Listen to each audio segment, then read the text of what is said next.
दोस्तों, क्या आपने भी रेरा पर भरोसा करके किसी बिल्डर प्रोजेक्ट में घर खरीदा था? क्या आपको भी लगा था कि अब बिल्डर आपको धोखा नहीं दे पाए?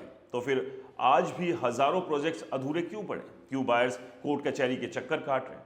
और सबसे बड़ा सवाल, अगर रेरा है तो स्कैम क्यों नहीं रुक रहे? रेरा यानी रियल एस्टेट रेगुलेटरी अथॉरिटी, एक ऐसा कानून जिसे 2016 में लॉन्च किया गया था, इस वादे के साथ कि अब रियल एस्टेट सेक्टर में ट्रांसपेरेंसी आएगी, बिल्डर्स की मनमानी खत्म होगी और बायर्स को मिलेगा उनका हक। लेकिन 2026 आते आते सबसे बड़ा सवाल यही बन चुका है, क्या रेरा भी फेल हो चुका है? क्योंकि ग्राउंड रियलिटी कुछ और ही कहानी बता रही है। दोस्तों, आज भी देश के बड़े शहरों से लेकर छोटे टियर 2 शहरों तक लाखों बायर्स ऐसे हैं जो अपना घर खरीदने के बाद भी घर में नहीं रह पा रहे। कहीं प्रोजेक्ट 5 से 10 साल से अटका हुआ है, कहीं पोजीशन मिला तो भी बेसिक सुविधाएं नहीं, लिफ्ट नहीं, पानी नहीं, फायर सेफ्टी नहीं, और कई जगह तो ऑक्यूपेंसी सर्टिफिकेट मिलने के बावजूद बिल्डिंग अधूरी है। तो सवाल ये उठता है कि जब रेरा जैसी अथॉरिटी मौजूद है तो ये सब हो कैसे रहा है?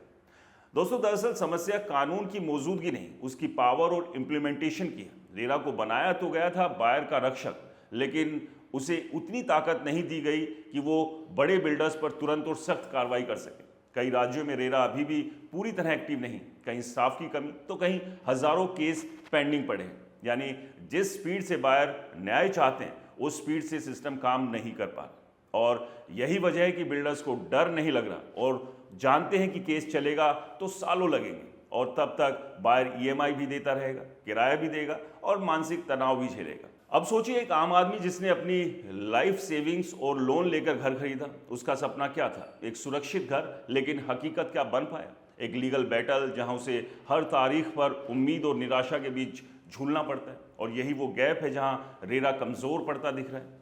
कई मामलों में देखा गया है कि रेरा ने बिल्डर्स पर जुर्माना लगाया, रिफंड का ऑर्डर दिया, लेकिन क्या वो पैसा बायर तक पहुंचा? नहीं, क्योंकि एनफोर्समेंट की ताकत कमजोर है।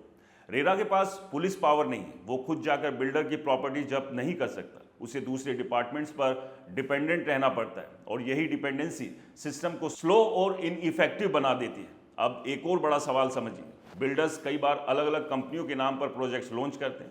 जब मामला फंसता है तो कंपनी बंद और बायर फंस जाता है। रेरा के सामने भी चुनौती ये होती है कि वो असली जिम्मेदार तक पहुंचे कैसे, और तब तक बायर का पैसा, समय और भरोसा सब खत्म हो चुका होता है। कई राज्यों में रेरा के नियमों को डाइल्यूट भी किया गया है, यानी जो सख्ती होनी चाहिए थी वो नहीं है, और इसका सीधा फायदा बिल्डर्स उठा रहे हैं। आज भी सबवेंशन स्कीम जैसे मॉडल्स के जरिए बायर्स को फंसाया जा रहा है, जहां शुरुआत में आसान ईएमआई का लालच दिया जाता है और बाद में बायर्स पूरी तरह ट्रैप हो जाता है।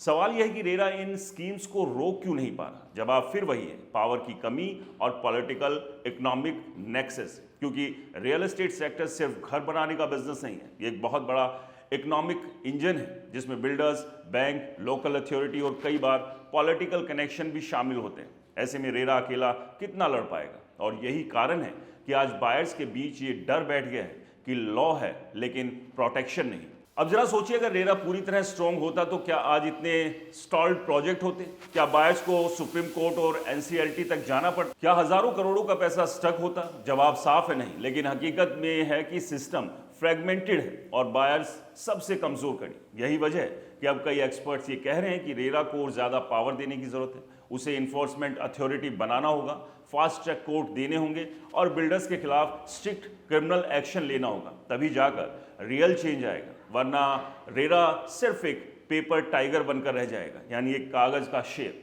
एक ऐसा कानून जो दिखता तो स्ट्रांग है लेकिन काट नहीं सकता। और जब तक ऐसा होता रहेगा तब तक बायर का भरोसा टूटता रहेगा और रियल एस्टेट सेक्टर में इंस्टेबिलिटी बनी रहेगी। अब सवाल ये है कि आगे क्या सरकार रेरा को और मजबूत बनाएगी? क्या बायर्स को सच में इंसाफ मिलेगा, या फिर आने वाले सालों में भी यही सवाल गूंजता रहेगा, रेरा है फिर भी हम सुरक्षित क्यों नहीं? दोस्तों, क्या रेरा के साथ आपका भी कोई ऐसा अनुभव रहा है? हमें कमेंट्स कर जरूर बताएं, उसे अगले वीडियो में जरूर शामिल करने की कोशिश करेंगे। वीडियो पसंद आया तो इसे लाइक करें, शेयर करें, क्योंकि ये आवाज़ सत्ता तक पहुंचना बेहद ज़रूरी है। और हमारे चैनल को सब्सक्राइब और फॉलो करना बिल्कुल ना भूलें। नमस्कार।